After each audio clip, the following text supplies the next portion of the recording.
प्रिय भैया एवं बहन, भूगोल के दूसरे पाठ के अध्यापन के क्रम में मैंने 2 वीडियो डाला है जो अंग्रेजी में है। अधिकांश भैया बहनों ने निवेदन किया है कि अंग्रेजी एवं हिंदी दोनों में अध्यापन कीजिए ताकि बेहतर ढंग से समझ में आ सके। उसी कड़ी में यह पहला प्रयास है जो दोनों माध्यम के भैया बहनों के लिए लाभदायक होगा।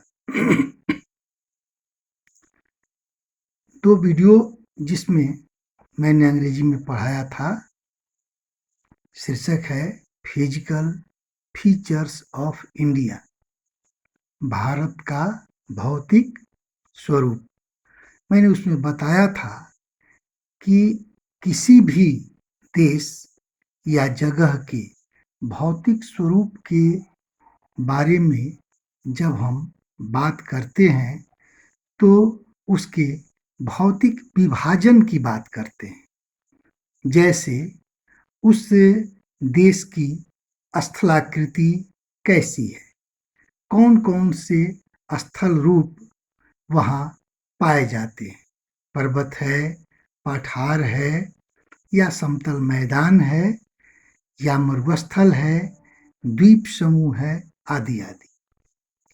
मैंने इसके पहले यह भी बताया था कि आप अगर अपने देश का भ्रमण करेंगे तो बहुत तरह के भू आकृतियों से रूबरू होंगे।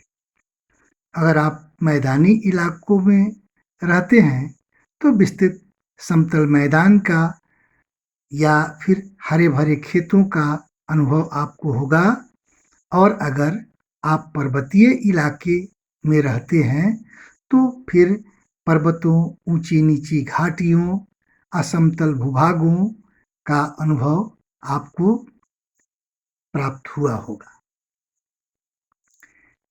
भैया एवं बहन, हमारे देश में विभिन्न प्रकार की चट्टानें पाई जाती हैं।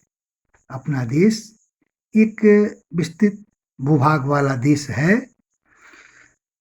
यहाँ जो चट्टानें पाई जाती हैं वहाँ उनमें कुछ संगमरमर की तरह कठोर चट्टानें भी हैं और सोपस्टोन या सैल खड़ी की तरह मुलायम चट्टानें भी हैं। संगमरमर का नाम आप लोगों ने सुना होगा।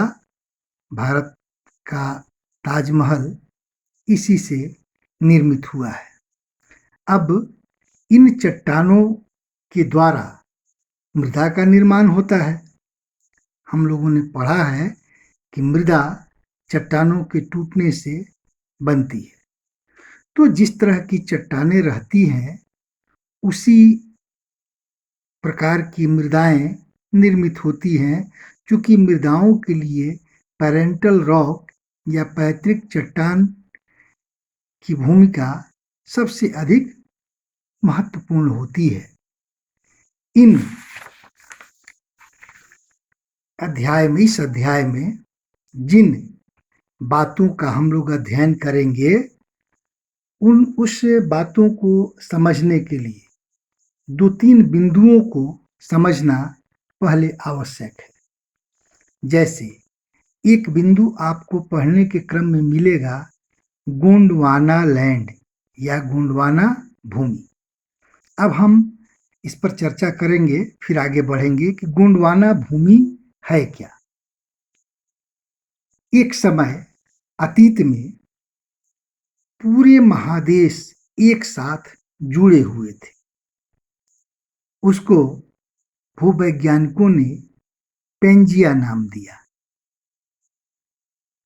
कालांतर में यह पेंजिया पहले 2 भागों में विभक्त हुआ, फिर कई टुकड़ों में बंटा। अब आप जो अंग्रेजी में लिखने वाले होंगे वो लिखेंगे, Once upon a time, all continent was connected to each other. It was a supercontinent named Pangaea. The northern part of Pangaea was called Angara land and southern part of Pangaea called Gondwana land. अभी मैंने बताया कि Pangaea का उत्तरी हिस्सा जो है वह अंगारा लैंड के नाम से जाना जाता था और दक्षिणी हिस्सा गोंडवाना लैंड के नाम से जाना जाता था। इसके बाद वाले अध्याय में हम लोग पढ़ने का प्रयास करेंगे कि गोंडवाना लैंड में कौन कौन से देश सम्मिलित थे। आप लोग इस लेसन को पढ़िएगा और फिर गृह कार्य यही रहेगा। अगले लेसन में हम लोग और बिंदुओं पर चर्चा करके फिर पाठ को आगे बढ़ाएंगे। धन्यवाद।